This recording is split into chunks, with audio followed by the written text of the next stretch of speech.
My name is Daniel Carter. Right now, I'm in the middle of the biggest transformation of my life. Not just a change, but a complete rebirth.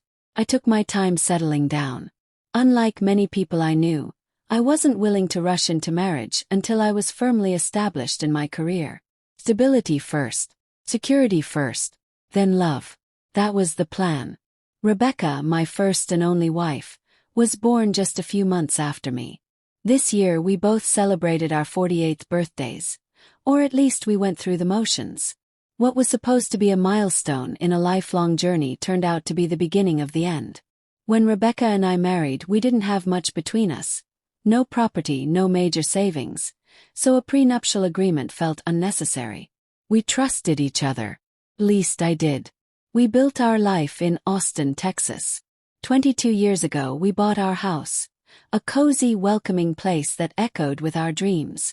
I still remember the day we carried our firstborn over the threshold, 2 months after moving in.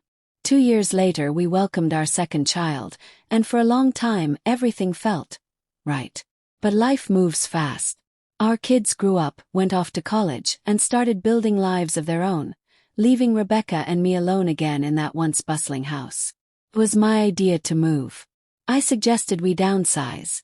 Start fresh in a gated community for couples aged 50 and older. Quiet place. Slower life. At first, Rebecca resisted the idea, hesitant to leave the house where we raised our family. But after months of me gently pushing, she agreed. Once we signed the contract on the new house and put down earnest money to hold it, it seemed like our next chapter was set in stone. That's why the house was full of boxes when all of this started. That's why Rebecca never suspected a thing. But here's the truth. I'm not moving into that new house. In fact, neither of us are. A few minutes ago, I called the realtor and formally withdrew our offer. We'll lose a few $1,000s in earnest money, sure. But it's a small price to pay for my escape. Our home was already sold. We'd closed on Monday, and we have just over a week to turn over the keys. And when Rebecca tries to come back home, she's going to find that she doesn't have one anymore. As for me, I'm already gone. Rebecca thinks I left on a business trip yesterday morning. She kissed me goodbye, told me to travel safe, and went about her day. What she doesn't know is that I resigned from my job a week ago. No fanfare, no drama. Just a quiet exit and a severance check. I bought a one-way plane ticket to Miami, where a rental car is waiting for me. From there, I'll drive along the coast, find a quiet dock, and board a ship. If everything goes according to plan, within a few days, I'll be sitting on my own private island retreat, thousands of miles away from everything I'm about to leave behind. I'm not planning to divorce Rebecca. At least not yet. She can file for that herself, once she manages to scrape together enough money to afford a lawyer. As for me, I've taken the entire proceeds from the sale of our house, cashed out my 401k, drained the bulk of our joint savings, and thanks to an elaborate setup of offshore accounts and a brand new identity, I'm taking it all with me. Setting it up wasn't cheap. Encrypted banking, dummy corporations, cryptocurrency laundering. But every dollar I siphoned away is now safely under my new name, split across multiple accounts. I'm painfully aware that cryptocurrency is volatile. Imaginary money can vanish overnight.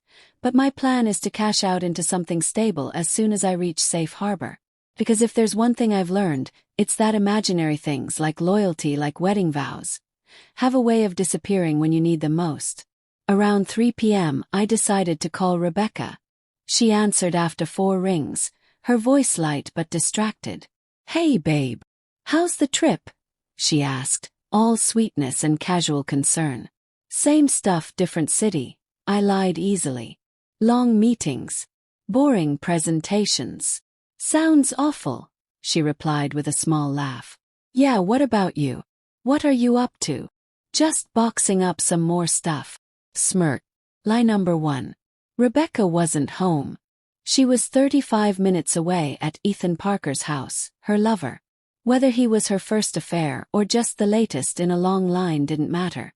One was too many. Most men in my position might have confronted her, screamed, demanded explanations, maybe even begged. Not me. Blood and violence weren't my style. I wanted my revenge to be cleaner, colder, brutal in a way she would never recover from. Are you marking the boxes so we know whose stuff is whose? Yes. Of course, dear. Mine are labeled Rebecca. And yours say, Daniel. It'll make moving so much easier.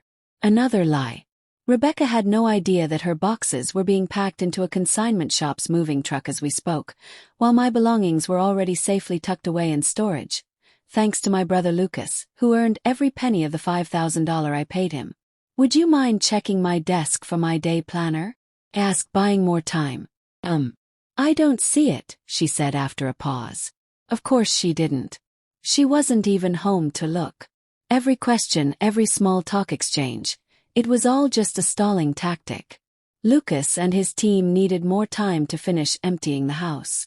No problem, I said lightly. You said you were having lunch with some friends today. Where'd you go? Anyone I know. Just the little diner by my office. A few girls from work. Lie number 3. My private investigator had been tailing her since morning. She never went anywhere near her office. At 9 a.m., she drove straight to Ethan's house, and she hadn't left since. What are you doing for dinner? Probably just ordering a steak from room service. Company covers it. Nice. What's on tap for tonight? Just laundry and more packing. Oh, there's the dryer. Gotta go. Love you. Love you too, I replied, ending the call. I sat there for a moment, breathing slowly. It was so easy for her now. Lying came as naturally to Rebecca as breathing. By then, my old house was completely stripped bare. Lucas had orchestrated everything. 2 moving trucks, a crew of men, a flurry of activity. Truck 1. All my belongings to a storage unit under Lucas's name. Truck 2. Rebecca's furniture, clothes, and jewelry off to the consignment store, piece by piece. Both trucks scheduled to return to the rental yard by 5 o'clock sharp. An overnight package addressed to my lawyer was already prepared, containing the signed power of attorney, our house keys, and the garage door openers. Rebecca would be forced to surrender her keys later, but it wouldn't matter. There wouldn't even be a door for her to unlock. When I first discovered Rebecca's affair, I tried warning Ethan's wife. She hung up on me. I didn't take it personally. She'll find out soon enough.